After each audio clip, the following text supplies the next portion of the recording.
involved with the valued at $80,000 US. The Ministry of Public Health confidentially states that thanks to the financial support of the International Committee of the Red Crescent, ICRC, it has successfully delivered essential equipment, including an 80-kilowatt generator, a transformer, an operating table, and a monitor, along with other vital supplies to the Rahid District Hospital in Panjshir Province. What you seeing around you? Yeah, they do. Police are still out here investigating. They've had this area blocked off all day long, still just out there investigating. Now we just got updates earlier from local and federal law enforcement, and they say they're investigating this as an act of terrorism, and they don't think the suspect acted alone. We know those boards that are in place to protect the corridor were down for repairs, and that has a lot of people wondering, New Year's the Super Bowl, why were they down there? Why was there not some precautionary equipment in place? Still a lot of questions around this incident. Many of the victims, today that we have identified. Good evening and welcome to this hour's news. I'm Suleiman Talash and this is RTA News. Today is Monday, the 3rd of November, 2024. The Administrative Deputy of the Prime Minister emphasized the importance of providing better facilities for returning refugees from neighboring countries. Maulavi Abdul Salam Hanafi stated during a meeting with members of the Temporary Settlement Committee of the High Commission for Refugees that the officials should ensure that returning refugees do not encounter any difficulties, especially with the approaching of winter season. We have more in the report. The series of forcibly evicting Afghan refugees from neighboring countries continues. At the same time, Maulavi Abdul Salam Hanafi, the Administrative Deputy of the Prime Minister, in a meeting with the members of the Temporary Settlement Committee of the High Commission for addressing the problems of refugees, emphasized providing facilities to the returned refugees, saying that the problems of refugees should be properly addressed. Respected Maulavi Abdul Salam Hanafi said, considering the winter season, the committee should try to settle them temporarily so that the citizens who return from neighboring countries do not face any problems. In this meeting, the professional assistant of the Ministry of Refugees and Returnees Affairs, Maulavi Abdurrahman Rashid, said that he has managed the issue of resettlement of the returned compatriots in a good way. It's been a long day. Honorable Maulavi Abdurrahman Rashid said that although the forced deportation of the citizens from neighboring countries has increased, the officials of the mentioned committee have been able to manage the settlement issue of the coming citizens well under the leadership and guidance of the Commission and with the help of other committees. On the other hand, the citizens who have returned from the neighboring countries are afraid of the bad behavior of the host countries, but they are happy to return to their country and receive the warm welcome and assistance of the Islamic Emirate. They arrested me in bomb city of Kerman, Iran, and expelled me. Children and women were with us, and we didn't even go to the hospital. Then they brought us here to Nimrose. We are very happy with the Islamic Emirate, which has prepared everything for us here. I only came in this clothes. I thank the head of the refugees for providing this shelter here. The High Commission for addressing the problems of migrants says that in the last 24 hours, nearly 500 refugees have returned from neighboring countries via the routes of Islam Kala, Silk Route, Torkham, and Spinboldak. The delegation from the Ministry of Transport and Civil Aviation has traveled to Uzbekistan to take part in a meteorological meeting. The ministry reports that the delegation includes representatives from the Ministries of Energy and Water, Agriculture, Irrigation and Livestock, as well as some other institutions. They will engage in discussions on various topics with other participants at the meeting. د دې سفر موخه په ازبکستان هیواد کې د هوا پیژندنې په برخه کې په کنفرانس کې ګډون کول دي چې یاد کنفرانس The purpose of this trip is to attend the meteorology conference in Uzbekistan, organized in cooperation with the International Meteorological Organization. The conference will feature various workshops including access to the International Meteorological Satellite, and some workshops related to meteorology to address natural disasters caused by floods and heavy rains. Several workshops focused on the early warning system will be held, and the Afghan delegation is participating in these sessions. During his official visit to Kunar province, Maulavi Muhammad Zahid Ahmadzai, the Deputy Minister of Labor and Social Affairs, met with the provincial governor Maulavi Qudratullah Abu Hamza. They discussed the various important issues related to the province. The meeting focused on expanding services for the community, providing support for the orphans, creating employment opportunities for youth, increasing programs for technical and vocational education, and addressing other relevant topics. Afghan Electricity Company announced that it is currently developing a 5-year plan to generate electricity from various sources inside the country. Abdul Bari Umar, the chief executive director of the company, stated on national television that it has designed and completed power generation projects totaling $400 million within the span of 3 months. Let's see more in the report. Abdul Bari Umar, the General Executive Director for the Afghan Electricity Company, in an exclusive interview with national television, announced a 5-year plan to generate electricity. According to Mr. Umar, Afghanistan has the capacity to generate thousands of megawatts of electricity from water, wind, solar, and other sources.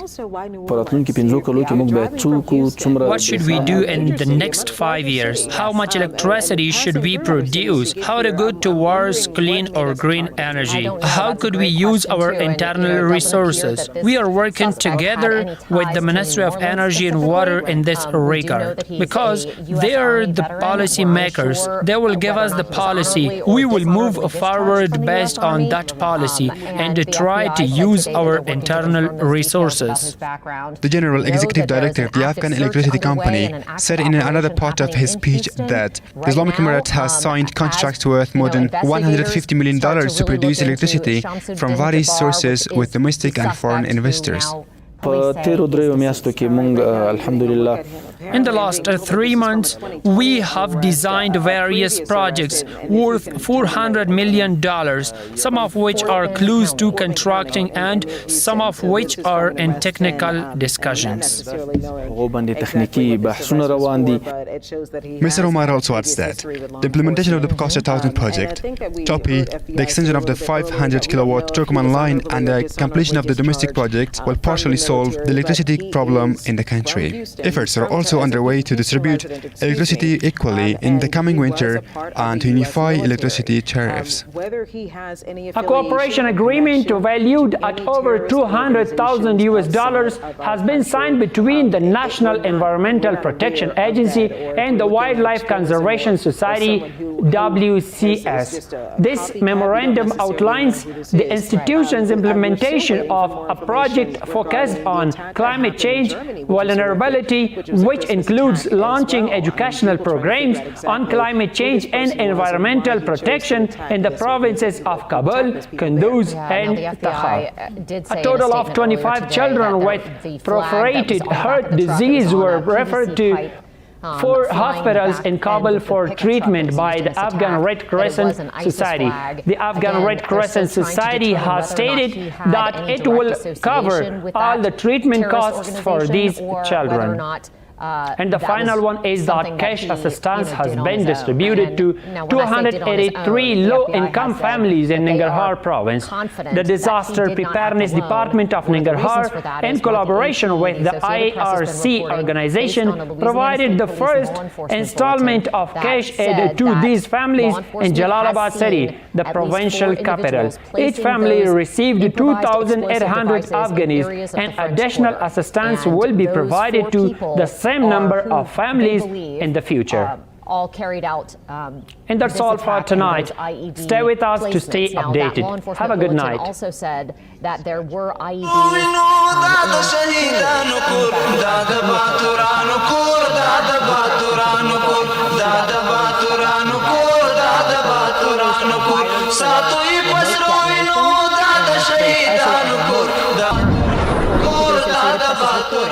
There was a remote found in that vehicle as well. So, in theory, that would mean if he was hoping to get out and run at some point and then blow up that truck. So the question now is, where are these other 3 people that may have been involved in this attack? Have police tracked them down? We know from talking, from talking to my law enforcement sources today, that they have been following leads all morning long in trying to track those people down. So I think that something that works in their favor, in investigators' favor in this case, is that you pretty much can't go anywhere in the French Quarter without being on camera. And there has been a concerted effort over the years to install high-definition cameras all over the quarter so that law enforcement agencies can track any suspects that commit any kind of crimes in our most populated area. A perfect example of that is a shooting that happened on Royal Street recently, where several people were shot inside of a restaurant, and they were able to quickly make an arrest, especially when you had someone who was you committed a crime with an ankle monitor on. Yes, absolutely, and I think the New Orleans Crime Network, the Crime Center, also has the ability to use, I believe, facial recognition software in order to try and put suspects in different locations. So this is a very high-tech law enforcement solution, and this attack was carried out in an area where you had the highest penetration of that.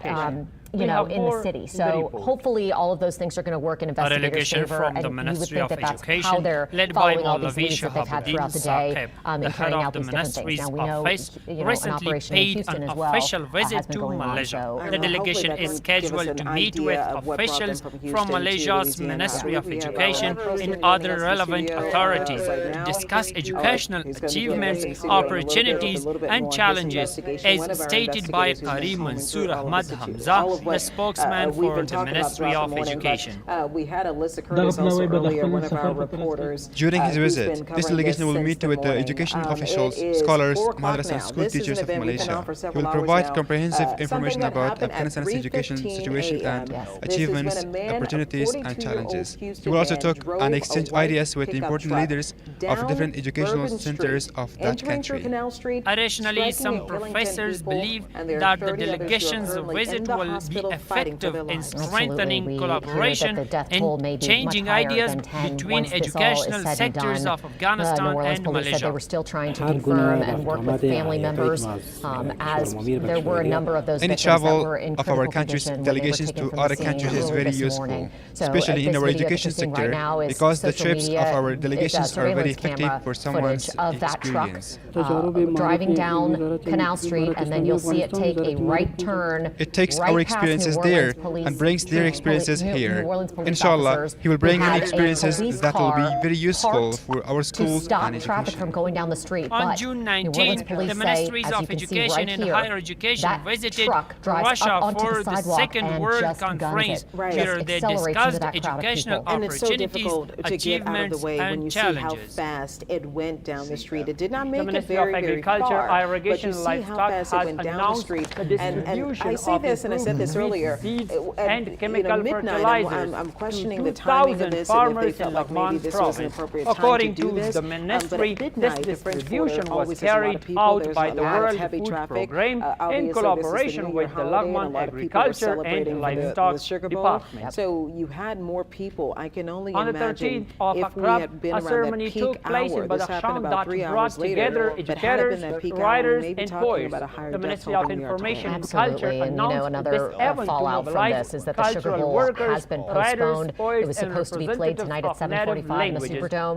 Now that has been postponed or delayed 24 hours. The program was attended by the Deputy Minister Olivia Tisalagi, along with local officials, several cultural figures, writers, and poets. Usually the discuss the country, the problems, the challenges, concerns, and thoughts at the time of the that is happening. They got some ministry of culture that was joining us from WXIA. He was in town to cover the Super Bowl. Tell us that some people decided to skip town, and some of the players were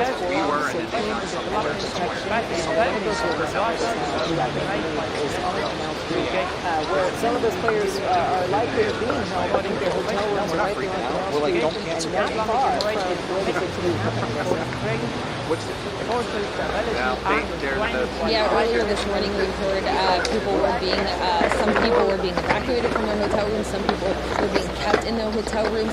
Earlier this morning I was on the other side of all of this barricaded area. We were on Dumaine and Bourbon, and even over there it's a little bit more residential, and residents were trying to come out of their homes to do things like walk their dog or get on with the day, and LSP troopers had to go over and say, you can leave, but if you get out of this perimeter, you're not able to get back in, so you might just want to head back into your house and do not come out. I want to point to a few things that you guys were talking about. You guys were talking about cameras in the area. Again, yeah, we do know that there are several cameras, especially in the French Quarter. There's actually one right here in the neutral ground in the middle of the street in between Canal. So I'm sure police, NOPD, FBI are pulling those cameras as well. Another thing, those bollards that we now know were not functional, were not up because of repairs. You guys mentioned a few minutes ago, but NOPD says they did have an NOPD unit parked along that intersection as well as the barricade, but they weren't expecting anyone to try and jump the sidewalk, to jump the curb, and to do a horrible act like this. This wasn't anything that they really ever expected would happen. And Governor Landry said in the press conference a little while ago that any issues in the system, they're going to work to address and fix them. And this seems like one of those issues that they're going to see, how can we make this better? Do we need to extend those barricades to the sidewalks? Do we need to extend those bollards over to the sidewalk? Again, Mayor Cantrell said that they were part of the infrastructure package that they've been working on to repair in time for the Super Bowl. We just got an email a little while ago from the city regarding the bollard project. They say the contractor began work in November 2024, starting at 2 separate locations and progressed towards Canal. So it seems like this was kind of, this may have been the last one on their list to get done. They also say the scope includes removing the old bollards, replacing concrete pavement, constructing concrete bases, installing metal sleeves for the new bollards, and reflooring the roadway. Coordination with NOPD has ensured accessibility and ease of use for their staff, with temporary white gate barriers providing protection in construction zones. And again, we saw some of those barricades, or NOPD says some of those barricades were up. They say to date, 11 of the 16 bollard locations have been completed. The remaining locations are on track for completion prior to February 2nd, 2025, again in time for the Super Bowl. So it seems like, from the information we're getting from the city, that they were working their way through all of these infrastructure projects and all the bollards, and this one just, they hadn't gotten to it yet, or at least hadn't finished it yet. Again, Governor Landry really speaking to any issues in the system, any issues in a response, that he's going to find them and fix them. This is just such a fast-moving situation. A few minutes ago, we heard 2 loud booms with some time in between each of them. We're not sure exactly where those booms came from or what they were. Any loud noise like that right now is unfortunately get some attention because of this heightened situation right now. Also, a few minutes ago, a fire truck came through here and drove down Bourbon. I'm not sure exactly where that fire truck was heading.